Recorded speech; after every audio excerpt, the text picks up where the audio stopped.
I'm Austin Lugo. I'm Andrew Harp. This is With Nothing to Say. Let's talk about the Friends of Eddie Coyle.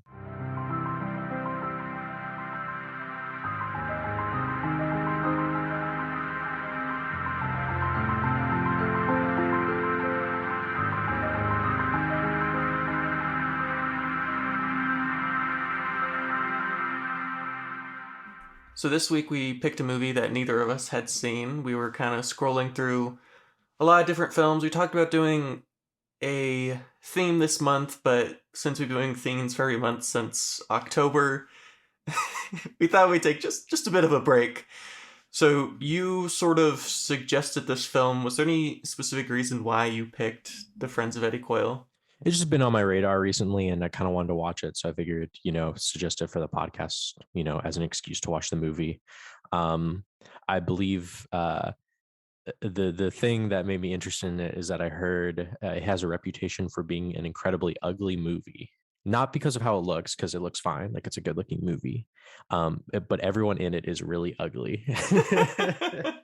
Everyone in it is really old and ugly and horrible looking. And I think I agree with that sentiment, but that's not a bad thing, of course. It's great. But I was interested when I heard that. And yeah, Yeah, it has this certain like raw 70s kind of look to it. It reminds me something of like I was trying to like find connections with some other film that it seems similar to. It definitely has the kind of feels of early Mike Nichols. It's just so patient. It's based off a book, but it refuses to explain anything. Like it's I found the film to be for me to be very complicated, complex, hard to follow at times. but it's great. It's great. They refuse to tell you anything that's like there's no exposition at all, which coming from a book, they could have easily added some sort of like voiceover, which would have been awful.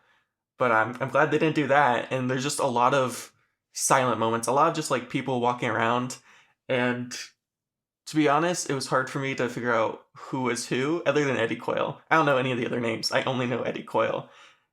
One reason is the guy who's selling the guns and the police officer, FBI agent, whatever, they look very similar. And for most of the movie, I wasn't sure which one was which. I didn't even know there were two different people. I was confused. I wasn't confused with that, but it's understandable. It's very understandable. One of them kind of has like fucked up teeth. Not fucked up teeth. They're just different looking teeth, just and he drives around in like I'm not a car guy, so I don't know what type of car, but it's like the bright green, lime green muscle car, which is great. And of course, yeah, the other guy is like a Fed. Um, Dave Foley, I believe is his name. And then Brown, I think, yeah, Brown is the guy who sells the guns, which I love that because it's like Eddie Coyle buys guns from Jackie Brown, who gets it from another guy, and Eddie Coyle like sells or gives them to his friends. So Eddie Mm-hmm. Coyle is like a second middleman almost. Like it's kind of weird. It's like he just like for some reason Eddie knows Brown, and Brown gets it from others, gets all these guns from this other guy, but Coyle doesn't use the guns. He gives it to his bank robbery friends. It's so like convoluted. It's like, but that makes total sense to me in terms like it feels very realistic. Like, yeah, of course, like because I know a guy who wants guns, but I don't know the bank robbery guy, so I don't work with so yeah, I found that very. I thought that was really kind of funny and good. It's very bureaucratic in sort of the most purposeful of ways. I guess the idea is that if everyone's sort of a middleman, no one can really be connected to the crime 'cause you're so like many steps away. And I think that's kind of Eddie Coyle's whole thing and how he's been getting away with it for so long is he's never the one committing the crimes, but he's also never the one who's out buying the weapons or these different things. He's always sort of this negotiator, this middleman of sorts. He's not even like he's a part of the Irish mob, but he's not even like he's like our main character, but he's not a high up guy. Like he's like just like a regular guy. I think he got in trouble, right, for rum running, or like he was like driving a truck full of stolen goods or something like that. That's how he first got arrested. Or no, that's the thing he's about to go to jail for. go to prison for. He like just knows a lot of people, and that's pretty much it. You know what I mean? He's not, He's got a lot of friends. well, the title's brilliant because it's like the quote unquote friends of Eddie Coyle, right? It's like he doesn't really have friends, right? So, which is a brilliant title.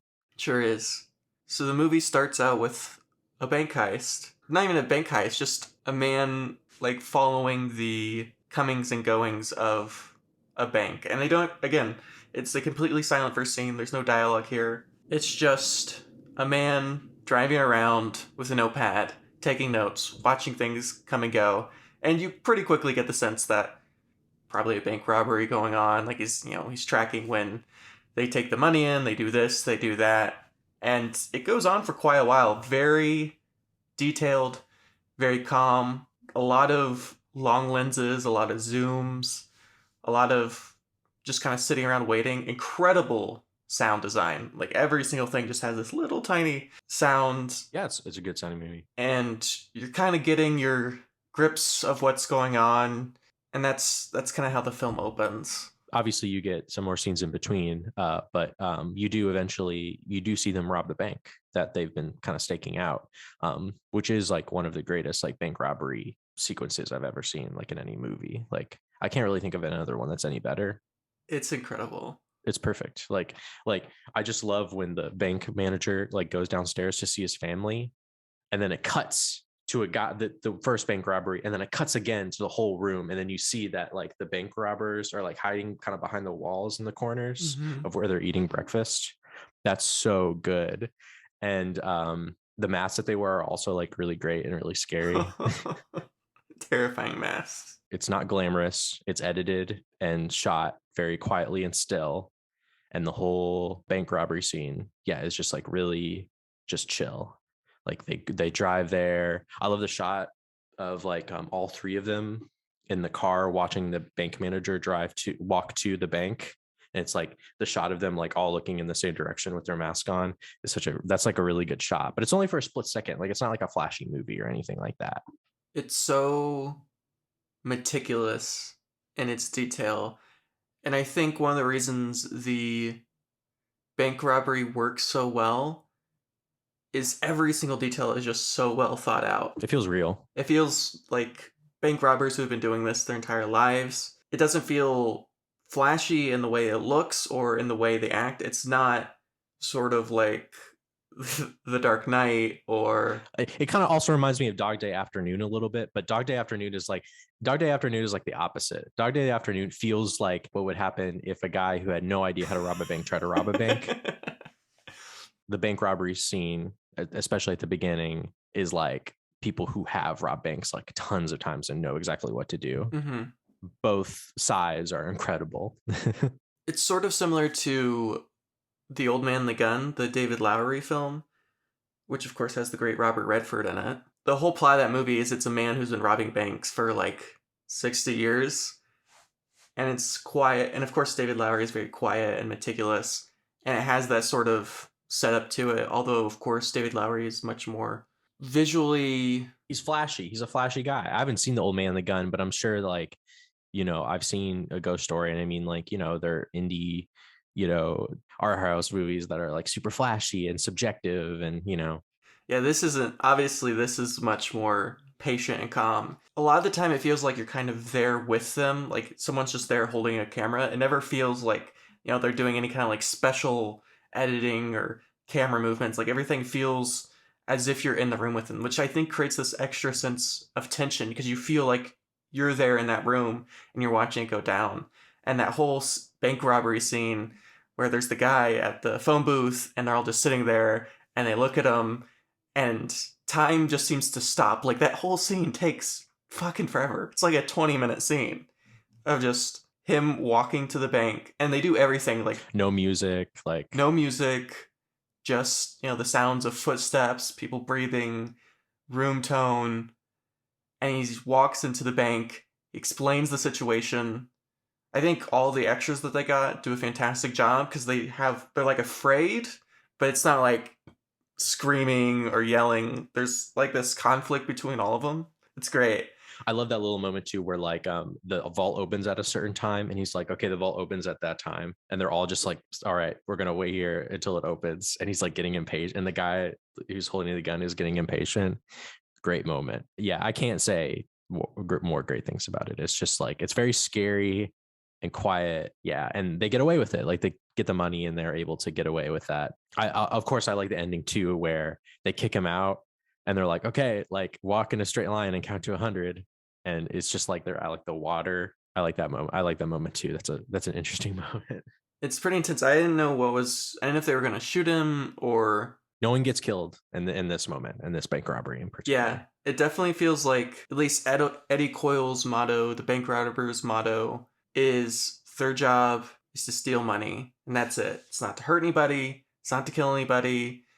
In many ways, it's a crime that doesn't harm anybody because the bank has insurance, so they'll just get more money. Yeah, don't be a hero. Shit. Yeah, it's kind of like, as long as no one's a hero, as long as no one does anything stupid, like everyone wins in the end. I mean, sure, you might have a pretty shitty day if you're the manager of a bank. Yeah, I want to be happy. Wouldn't be your best day, but no one's trying to hurt anyone. Everyone's just trying to do their shit. Yeah, and this is where kind of Coyle comes in. He, like we said, he buys guns from this guy and he gives the guns to his bank robbery friends, because I think they buy new sets of guns every time they do a job, because yeah, they use them. They're unmarked, I think. And then they use them or don't use them, they just use them for the robbery. And then I think they toss them and then they're like, we need another set for another job. And so at the very beginning of the movie too, Eddie Coyle like meets Jackie Brown like at the restaurant, which is great. I, for some reason, like when the movie also kind of reminds me of The Sopranos a little bit, because like this movie, like they like meet like at all kinds of different random locations. There's a lot of talking. They meet at like restaurants and parks. They do that all the time in The Sopranos, where like, I got to meet so and so. It's like people calling each other, like, okay, we got to meet here and do this and talk about this and stuff. Like, I don't know. I was getting some Sopranos vibes from it. And that movie too is also, that show too is also like very drab and kind of down to earth, more or less. Sopranos is a little bit more stylish Mm-hmm. than this movie, just a little bit more, I think. But I love the scene where they meet at the restaurant and like Coyle like threatens Brown or something like that. I love how calm, cool, and collected Eddie Coyle is, especially when he's making threats. Great performance. Robert Mitchum, one of the greatest like performances ever. Like I this past week I watched like a lot of his movies because I'd never seen a movie that he was in, and he's so like good. And this performance is like incredible. I don't know if I've seen him in anything before. I watched this movie called Out of the Past, which is like a noir movie that he was in the 40s, that he was in the 40s. One of the best noir films I've ever seen. Out of the Past is almost like a quintessential like noir film. It has all the tropes, has everything going on, you know. Well, I think that Friends of Eddie Coyle is like the quintessential neo noir movie. It's like almost like kind of like the 70s response to noir films of like the 40s and 50s. It's not stylish. Like, like Out of the Past has like, incredible black and white photography and a femme fatale. And, Mm-hmm. Kirk Douglas is the antagonist and Robert Mitchum is the protagonist. And like, everyone's like super stylish and stuff. And in this movie, everything is in the dumps. Like everything sucks. Everyone feels like shit. Everyone looks like shit. It's not stylish at all. I love it when he visits the main bank robbery guy. He lives like he lives in a trailer. Like it's not lucrative. No, it is not at all. It just sucked. Like everything is like shitty. It's like the perfect like anti-noir, neo-noir movie. It's amazing. Mm-hmm. It's very classic early American New Wave. I think of Bonnie and Clyde, kind of that orangish red kind of tint to everything. Yeah, yeah, yeah. And everything, even though the photography is very good, as you said, it looks ugly in a certain sense. Like the lighting's very harsh. It never looks pretty. Everyone looks like shit. Because it sucks. Everything sucks. Because being a career criminal, like it's not. It sucks, And Eddie Coyle, like he hates it. But yeah, I just love that like little scene where he's talking to Brown in the restaurant, and he's like they're talking about like guns and stuff, and they're giving each other a hard time. I like their conversations. Their conversations are fun to watch. Mm-hmm. And the thing about Coyle, like we said, is that he is going to prison very soon. They say that he's like going up to New Hampshire They live in like the Boston, Massachusetts area. So, and I think the charge is in New Hampshire. So I think he has to go up there and be charged, and he's probably going to go to prison for a couple of years. He didn't like kill anyone, but he like stole stuff, I think, or helped steal stuff. And he's just like, I don't want to fucking go to prison, man. Like, he's like, I'm like in my 50s. I have a couple kids and a wife. I have a decent job now. He's still doing criminal stuff. Like he's still like illegally buying like guns and giving them to his bank robbery friends because I think that's just what he has to do. But he's like, I do not want to go to prison. Screw that. He's very set on that. I love how Eddie Coyle lives a very suburban life, and his job feels very 9 to 5 ish. Like, even though he's doing this very illegal thing, Yeah. it's just like a 9 to 5 to him. He has a couple of kids, a wife, very 1970s kind of family man kind of man. Seems like a chill guy, and the fact that he's going to jail for the most like obscure and ridiculous of charges, a charge that you never even see, Mm-hmm. I think makes it all the better, because it's not like he's being arrested or like, the cops are chasing after him because he's been selling guns for all these years and all this shit. It's like this tiny little charge that doesn't even matter. And as people keep telling him throughout the film, they're like, you'll go to jail for like maybe 2 years, you'll end up with 8 months, and then you'll be on parole. It's no big deal. But Eddie Coyle is just absolutely terrified of going to jail. He's been there before. Yeah. And he's just like, I can't do it again. Like, it's just like, I just can't physically like, and yeah, that's what, kind of the snitching kind of comes in, right? It's also worth noting that I think the job that he got in trouble for was was set up by his friend Dylan. Peter Boyle, he's like the barkeep, and it's established early on that it was he set the job up for Coyle to do, but it's evident early on, maybe not immediately evident, but then you realize like, oh, okay, that Dylan is like a snitch.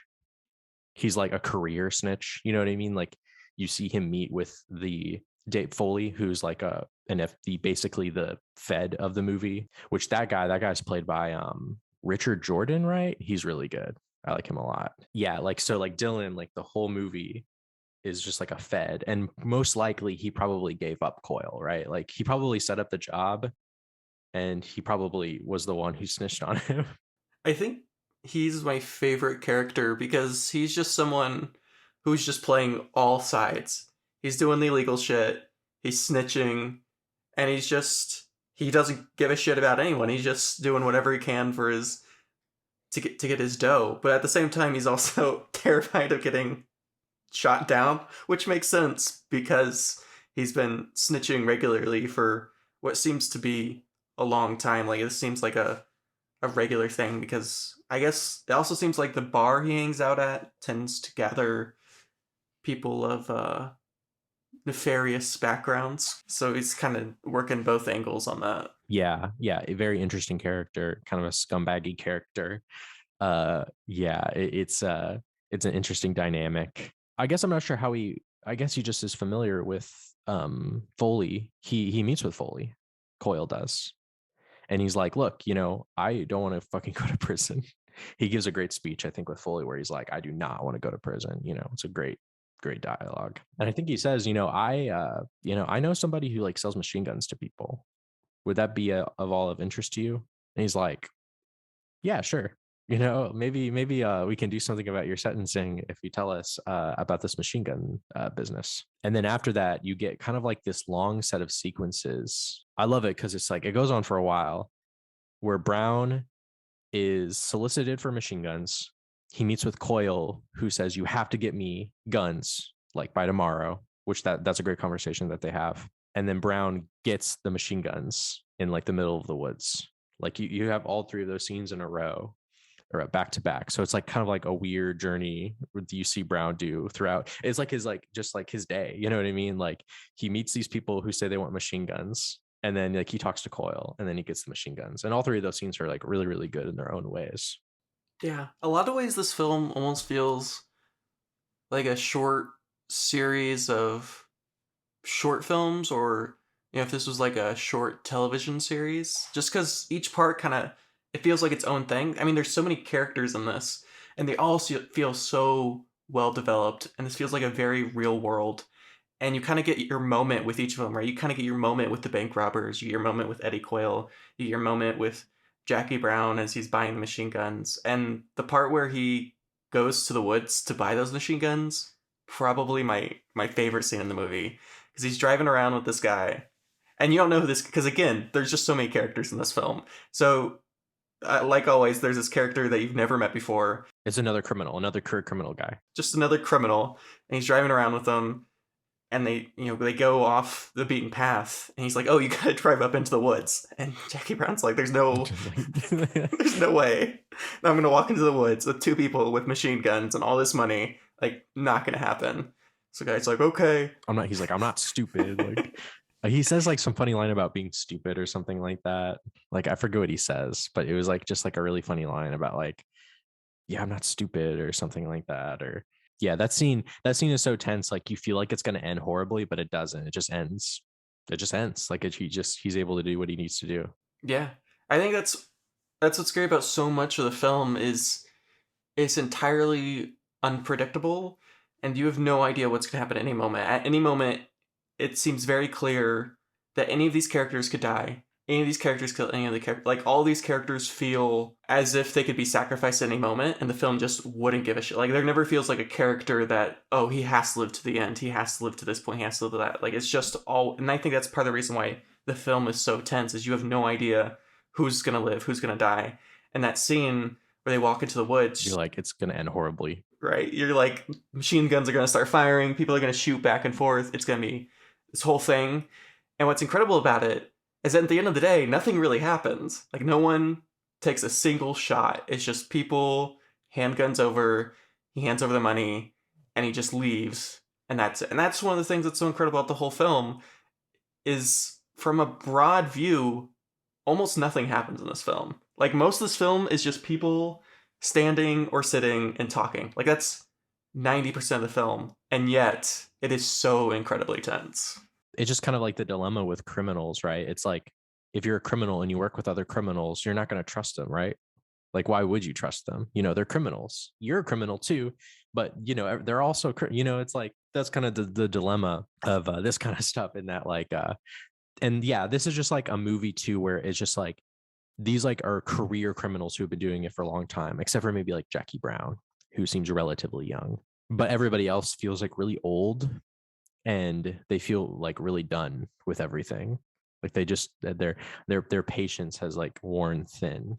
Yeah, they just are completely resigned to the criminal lifestyle, you know. So therefore they're just like, whatever, like I'll snitch on people. Although Coyle is interesting because he wants to become a snitch, but part of him almost like can't do it. He has this certain terror about it. He seems to be, of all the characters, and this includes the federal agents, he seems to be the only one with any sort of moral compass or sense of belonging or sense of more than just himself. Because everyone else, including federal agents, like, they just want to get their shit done. They don't care about anyone else. The federal agent clearly does not care about Eddie Coyle at all. Because they have Dylan. They don't even need Coyle, right? Like that's kind of like the thing about the movie is like Coyle feels like he's like going to be like a great asset, but Coyle doesn't even know that Dylan is a snitch, right? And Dylan just he's the main guy. Like he doesn't, that's what's so sad about it. It's so sad. It's a Sisyphean task in a sense, because Eddie Coyle, he doesn't want to snitch. Like, he's lived his whole life, never snitched. He's always served his time. He's done his shit, but he just does not want to go back to jail. So he feels like he has to snitch, and he pretty much not only snitches, he sets Jackie Brown up. Because Jackie Brown doesn't want to sell machine guns, because he's like, you sell machine guns in Boston, you're gone for life. Like, I don't want that shit. I've always worked in kind of the small time kind of stuff. I don't want to do that. And Eddie Coyle basically has to convince him, knowing that this is how at least how he thinks he's going to get out of jail himself. And so Jackie Brown's set up. He goes through his whole day, and at the end of the day, he's at the railroad station. And that whole scene, again, takes forever. It's like a 15-minute scene. Him just sitting there. You see the feds show up. The young couple who's buying the machine guns come up. And Jackie Brown's like, something doesn't feel right. It feels wrong. Yeah, he kind of is just like, I don't know. I don't think I want to do this. He kind of blows him off. Yeah, the couple leaves, and I love the conversation with the federal agents because they're like, "What do we do? Like, do we arrest him?" Like, they have no idea what's going on either, and of course they end up going after Great little car chase scene. a very short car chase scene. But they bag him, and he's got the machine guns. And before that, he met Coyle at a grocery store because Coyle is insistent that he gets like a bunch of guns from him. And I don't think he was expecting the machine guns, but he sees them in the trunk. And I think he lets he lets the feds know that, I don't know if he lets the feds know that he has machine guns. I don't think Coyle cares. I think like he is set up more or less. But yeah, I think like they're probably following him. They follow him there, and he happens to have machine guns. Like Jackie, I think when he gets arrested, he like gets mad. He kind of does like the thing where he's like, "Oh, I know who did it. That idiot, or I hate that guy." That is almost never paid off because like what can he do? He's arrested. That's kind of the end. Like, you never see Jackie Brown again. That's the end of his. I love how, like, after that moment, he's just gone. Like, that's the end of Jackie Brown. Again, sort of feels like a episode of television, not in any bad way, but as if it's a collection of short stories that kind of just have their own endings to it. And in this one, Jackie Brown's story ends, and fuck off Jackie Brown, I guess. Yeah, he's gone. Yeah, he got arrested. The feds got him. The feds got the gun runner. But it's funny though because like once again, like he doesn't make the guns. It was the other guy. Although that conversation is funny too because the guy that he meets to get the guns is like, dude, I can't do this anymore. I don't think I could do it. Like, everyone wants to quit. No one wants to be a criminal. Everyone wants to quit, and it doesn't even seem, like I said, it doesn't even seem that lucrative in the first place. So it's like, why even? It seems super stressful. Uh, and like, yeah, there's feds everywhere and there's snitches everywhere. Like no one trusts each other. It's just so like low down. Like it's just everything is at the bottom. Betty Coyle, he feels like he's done his job. So he goes to the bar to meet the federal agent. He's like, I did my shit. I'm ready to not go to jail. And the federal agent's like, you're still going to jail. Like, that basically, you pretty much did all that for nothing. Yeah, that's like the first conversation they have where they're like, it wasn't enough. I'm sorry, but is there something else you can give us? And he's just like, I guess, nah, he just really doesn't want to do it. And before that, by the way, we forgot to mention there's a second bank robbery we see where someone gets shot. Like someone decides to be a hero and they get shot, which kind of puts everything, I think, more on edge. And I think more on the dial of the feds, right? Because they killed someone. They didn't just rob a bank, they killed someone. So, I mean, like, that's crazy. So I think that the feds are now like more on the bank robber's tail. And as we see, they are in the third bank robbery attempt. Their third, and I think what was supposed to be their final one. Again, criminals not wanting to be criminals anymore. This is it. This is the final one. They do this. They're out of the game. And they do the classic thing where they break into the house of whoever they're going to rob. And they're like, this is a really easy one. It's just an old man and his wife. Final one, then we're out. We're done. They hear someone walking down the stairs and like, oh shit, we're ready to do this. And then the feds just like burst in. They knew exactly where they were going to be. They're done. You never see those characters ever again, like you said. And then you get the second meeting with Foley and Coyle. It's such a sad scene because Coyle is like, all right, I know who's doing the bank robbers. Maybe if I supply you that information, like I can, we can make this work. And Foley's like, we already got him. You're useless. Like you don't have anything to give me. Literally a day too late. Yeah, you didn't read the paper. It says right here, like they've already been arrested. It's over with. But the thing that's ironic is that like everybody thinks that he snitched on the bank robbers, but he didn't. Because he's a low level guy who is going to prison, and they feel it makes sense, right? Like he would snitch on them because he was connected with them directly. He doesn't want to go to prison, so everybody automatically assumes that he is the one who snitched. The Irish mob guys, I think. And that ends up being his downfall, is even though he gave up this information, because his whole thing's like, if I give you this information, because he has this whole long tangent, like if I give you information, I want to go to a beach, like I need to be in protective services. I know for a fact that if I give this information, I'm going to be dead. And then gives it up. And he's like, oh, we already knew that. But the Irish mob didn't know that he wasn't the snitch. So the very next scene, the Irish mob basically plans Peter Boyle is also an assassin. Apparently, he also murders people for hire. He also murders people. Yeah. And so now they're like, we gotta murder Eddie Coyle. Eddie Coyle just has the worst luck of anyone. And the Mitchum performance too is just like so sad. Like there's something just so just like low down, and he's just like an old salty dog who can like barely get up, you know, like he's just, there's something so sad about the performance and the situation he finds himself in. Like it's very touching almost. Yeah, you definitely feel for Eddie Coyle because there's not a lot of characters in this that are very likable or you sort of side with. Most of them are ugly, gross characters you don't really care about. But Eddie Coyle seems to be the one sympathetic character, the one character that, of course, is still committing crimes like everyone else, but seems to be in it for his family and all that shit without feeling saccharine in any way.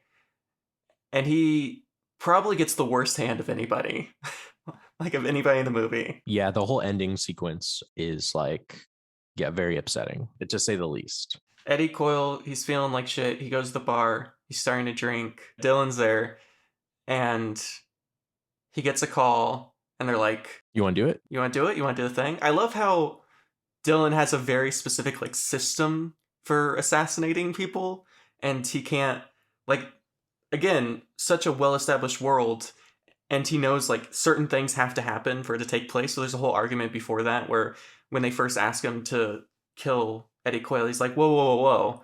Like, I have to have this amount of money. I have to do this. I have to do that. So, of course, when he gets the call, all those things are set into place. And he invites Eddie Coyle to a Bruins game, a Boston Bruins game. Yeah.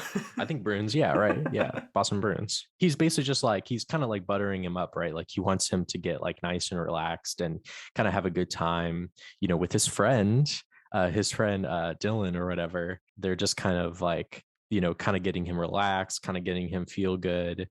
And that whole hockey game is just like, I don't know what it is. There's something like extremely sad about it. I love when like Robert when Coyle is like cheering on Bobby Orr. He's like, Bobby Orr. It's like his last happy moment watching a guy play hockey really well. That's like his like last like happy joyful moment is like getting drunk and like watching hockey and cheering on Bobby Orr. There's something extremely touching and sad about it. I don't know, you feel it. You feel that like this is it. Like even before you see it, like you feel like, oh yeah, Coyle, like he's gonna die. Like he's done. There's nothing more that he can do. He legitimately doesn't think that like Dylan is a snitch or an assassin. He really feels like it's his friend. So it's like sad when he does get killed because he doesn't really deserve it. Yeah. It's a brutal and intense series of scenes where Eddie Coyle is just like, I'm out with my friend, and he feels nostalgic for this life that he used to live. You know, he talks about how the hockey player is only 24 years old and one of the best hockey players in the world. Yeah, Bobby Orr. And Eddie Coyle, right, is just sort of this middling, like he's not like high up in the criminal system. He's just kind of a man who's does his work, but he's been relatively happy with it. He's done his shit. You know, he does what he has to do. And just to watch that whole sequence at the hockey rink where the other guy comes in and he's like, why the hell would you take him to this place where there's like thousands and thousands of faces? He's like, no, this is perfect. Because when there's all these people here, You like blend in, yeah. no one will notice us. And they basically get him drunk and they're like, we'll drive you home. And that whole last driving scene, the kid, who again, someone you've never met before, you don't know who this kid is, just another stranger, just like someone who feels a little inexperienced, like hasn't done this a lot before. He's driving around. Eddie Coyle's just chilling, just talking, and he's drunk, so like he falls asleep. And they just murder him while he's asleep. Like they just That's such a son of a bitch. Like you fall asleep while you're too drunk, so you fall asleep, and then you get shot in the head by your friend. it's so fucking brutal and so anticlimactic because this whole movie following Eddie Coyle and everyone's involvement with Eddie Coyle and trying to capture this person, that person, and his death is just they put a gun to his head and just shoot. and it's just over, like absolutely instant. Like there's no fight, there's no argument, there's nothing. It just ends. It's awful. Yeah, I mean, in the whole movie, Coyle is completely, I would say for the most part, he's pretty honorable. He does give away Jackie Brown, but Jackie Brown isn't connected with the mob in any way. He's just like kind of like his own guy. So he is a snitch in that respect, but he doesn't give up any of his Irish mob friends, any of them. He almost does, but he doesn't. But even then, it doesn't matter because everyone is out for themselves. It doesn't like matter if Coyle did it or not. He is the most likely candidate, so therefore they have to kill him. But yeah, but at the end of the day, everyone's out. It was the wrong decision because he's not the guy. But it doesn't matter. Everyone's just out for themselves. Everyone doesn't trust each other. Like I said, it's just like a movie where the life of crime isn't glamorous at all. In fact, it's very lonely and destructive and just awful. And it ends with you getting shot in the head while you fell asleep, like drunk. Like that's fucked up. Yeah, it seems to be suggesting that in a life of crime, honor is really the only thing that will kill you. It and everyone has to be out for themselves. Everyone has to be just for them. I think in this respect, it does sort of move away from Sopranos, although I think there is a lot of same Sopranos sort of vibes in it. I think the big difference between these two, the show and the film, is although Sopranos is intense and dramatic, there's this certain sense of honor and family, and I guess. well, there's like certain morals that Tony Soprano and the others sort of follow, and They murder people. yeah, they murder people, but like they vibe with, like, they have a tribe, they have a community. Like there's like the main people, you know what I mean? I guess the main people don't really snitch on each other, as far as I can remember. I mean, like they fight for each other. They even Junior, right? The whole first season of Sopranos is about the conflict between Junior and Tony Soprano, but Junior like feels conflicted about killing Tony Soprano. Where if they were in this movie, Junior wouldn't give a shit. He would just immediately murder him. Yeah, yeah, And yeah. it's so tragic and brutal and cold and ugly, and the way they just leave his body in a car in a parking lot, and just like the other characters, that's the last you see of Eddie Coyle. He's just, that's it. It's over. He did almost nothing of note in a way, right? Like the feds like are like kind of make fun of him. They're just like this guy, like he thinks he has like the upper hand, but he doesn't. Like he doesn't know that Dylan's a snitch and he feels like he can be of use, but he's completely useless. Yeah, the Irish mob, they immediately think it's him, even though it wasn't him. Like they're so stupid. Like they don't know that it's Dylan the whole time.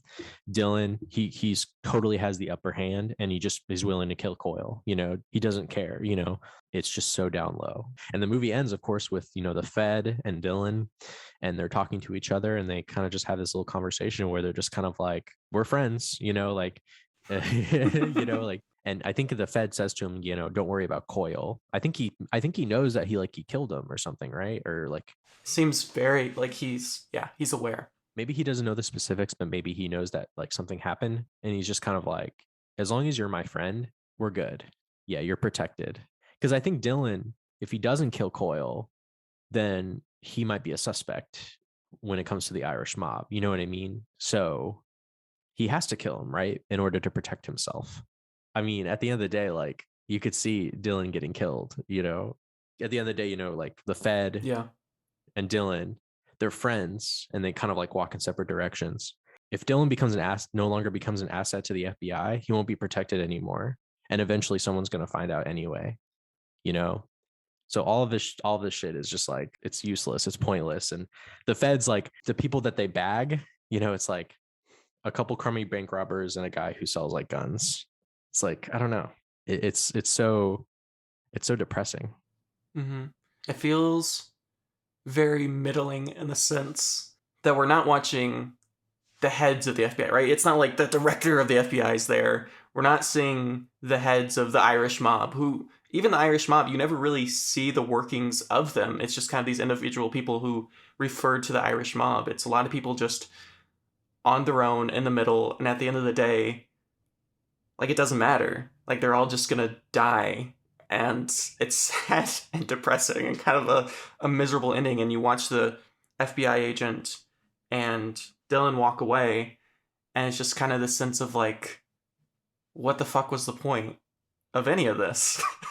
Like none, really. Not necessarily the point of the movie, but what was the point of all of this, like, Yeah. murder and like snitching and just like, backstabbing. There's no point to any of it, really. So going into this film, I was completely blind. I hadn't seen any of Peter Yates' films before. I was familiar with some of the actors, but I hadn't seen a lot of work from any of the actors. I'd never read the book before, didn't know what this was about. I came in knowing almost nothing about this film. And I think that was the purest and best way to go into this film because I just loved every single second of it. I love the complicated nature of it. I love trying to figure out who's doing what and who's who.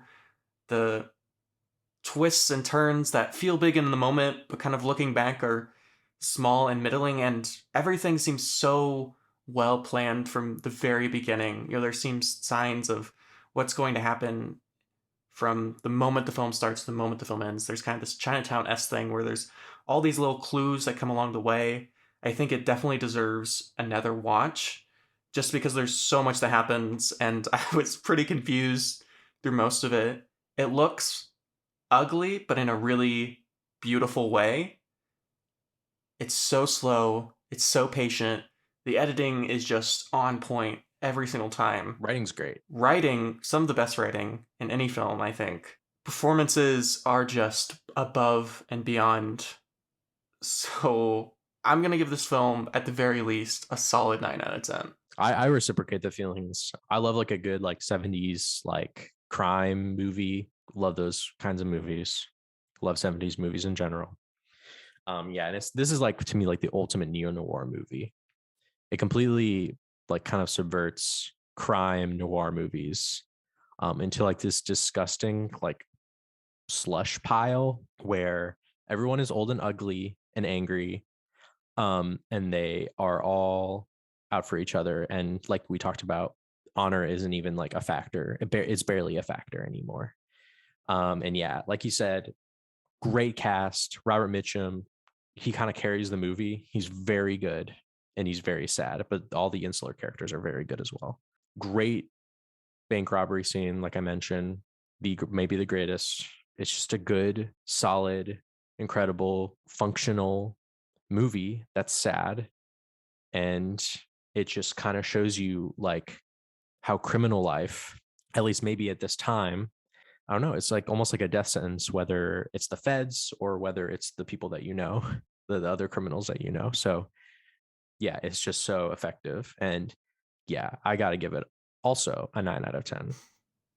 All right, y'all. Thank you for listening. Shout out to our wonderful editor, Shannon Mitchell.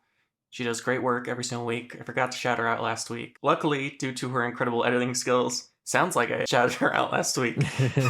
So thank you to Shannon. You can find me at AustinLugo12. You can find me on Twitter at ADHarp24. I'm also on Letterboxd, Retro Andrew, RETR0 Andrew.